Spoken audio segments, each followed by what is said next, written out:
Good morning, Assemblyman Brindisi. Good morning, Bill. So I don't know if you heard Jeff Garrell, but he's saying I'd be happy as can be if the Assembly would adopt the Senate bill and we just put this to bed and then we revisit in 2 years. So what are your thoughts? What's holding this up? Well, despite the fact this is not my district, it's Bill McGee's district. I worked very hard, and we did pass a bill that would have generated about an additional $200,000 a month in revenue for the owners of Vernon Downs. Mr. Garrell had said that's not going to be enough for him to stay open. We worked very hard to race up until the end of session to get the Senate bill passed, but could not be successful in that effort. So we have two competing bills. The Senate bill is more generous in terms of the amount he would save per month, per year, than the Assembly bill is. The Assembly was unwilling to do more than what the Senate was, than what we were proposing. Yeah. So we'll see what happens. We have time. We have to go back still for session for other issues that are outstanding, like mayoral control and sales tax extenders for all the counties. So I hope that we can continue to negotiate in some good faith effort. And I strongly encourage the governor to show some leadership here and get involved. This is really because of his decision to put Lago in the western part of the state, the Finger Lakes region, which was the stupidest idea to ever happen, because exactly what's happening is what we told him would happen is happening. You're diluting the market. You're diluting the market. You're diluting Turning Stone's market. You're diluting Vernon Downs' market, and now there's increased competition, and it's hurting Oneida County. So it was, and Lago's not doing very well either, to be quite frank. And they're going to be probably looking for more money too. It's ridiculous.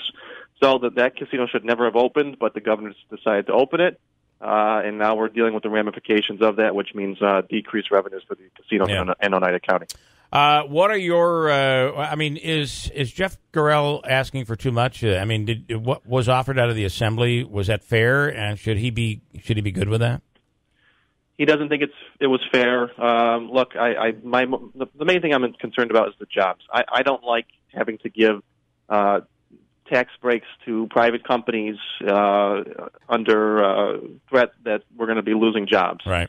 That's not something. That's not how I would want to operate. I don't think that's the way the state should have to operate. But we do have jobs that are at stake here. We have 300 jobs for individuals that could go away if Vernon Downs closes. That's an economic hit to that part of the county, really the whole county, because those folks live everywhere in the region. And not only the county, but all the vendors that supply Vernon Downs. So I don't want to see the jobs go away. I wish we weren't in this position. We're in this position.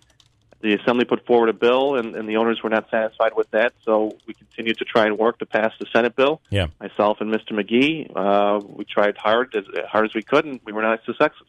Let me ask you this. I seem to recall a couple of years ago when we were talking about adding the casinos, that Jeff Garrell was saying, listen, I need this casino to be able to help fund Vernon Downs.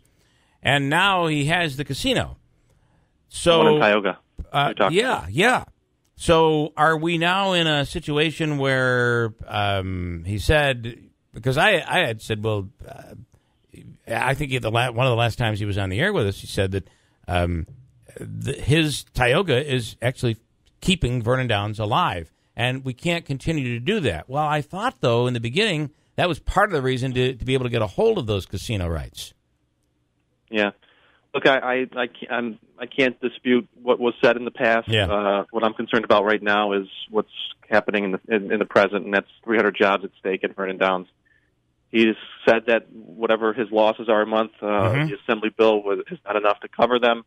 I want to see something done to help save those jobs, and hopefully we can come up with some kind of a compromise that will be acceptable to the state legislature, the governor, and the owners of Vernon Downs. All right.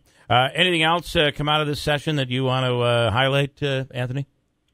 You know, a lot of the big ticket items were really done in the budget this year. I think the one issue that I was focused on really towards the end of the session was getting that cancer bill passed for volunteer firefighters. That was something that we haven't been able to pass the last few times around in the Assembly, but this year we made a strong push, and both houses passed the bill that would provide some cancer coverage for volunteer firefighters who did not have that kind of coverage before. And hopefully, if this bill hopefully this bill will get signed by the governor. I don't see why he should veto it, but you never know.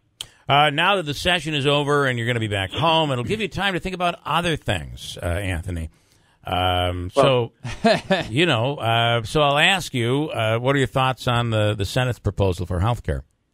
Look, I can't go to a grocery store or anywhere where I don't hear from someone who is completely disgusted with what the House passed in terms of a health care proposal, and now you see that they're doubling down in the Senate with a very mean-spirited, heartless bill that's going to kick millions of people off of their health insurance. People with pre-existing conditions are going to potentially lose coverage. I've said all along, I don't think Obamacare or the Affordable Care Act is perfect. It needs to be fixed, but we need to do so in a bipartisan manner, and we need to do so without kicking hundreds of or millions of people, 23 or 24 million people, depending on what estimate you're looking at, off of their health insurance. This bill in the Senate is just a big giveaway. They're taking the tax breaks that they're giving to the wealthy, and they're taking away health insurance from middle-class families. So it's mean-spirited. I don't understand. You look at the first few months of this year, the healthcare industry, the insurance carriers have spent $78 million lobbying for this change.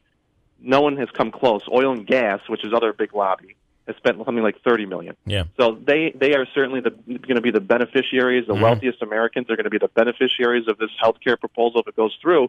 And unfortunately, people with disabilities, senior citizens, children, women, those are the people that are going to suffer. Middle class families are going to suffer under this health care bill if it becomes law. And I have to tell you, there's an argument right now within the Republican Party over the Senate proposal here, in that people like Ted Cruz are saying they didn't go far enough. This thing is never going to make it. That as it stands, it's never going to make it. So there's disagreement, and right now they're trying to come up with one would call it a bipartisan bill. It's really a bill that would kind of compromise between the right side and the middle side of the Republican Party. Democrats not even involved here.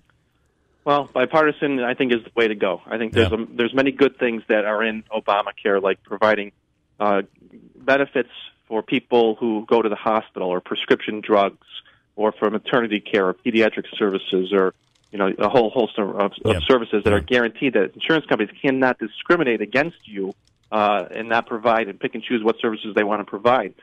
Americans should have right to health care. It's good for all of us, but this bill takes millions of people off health coverage and really just is particularly mean to senior citizens and people with pre-existing conditions. All right.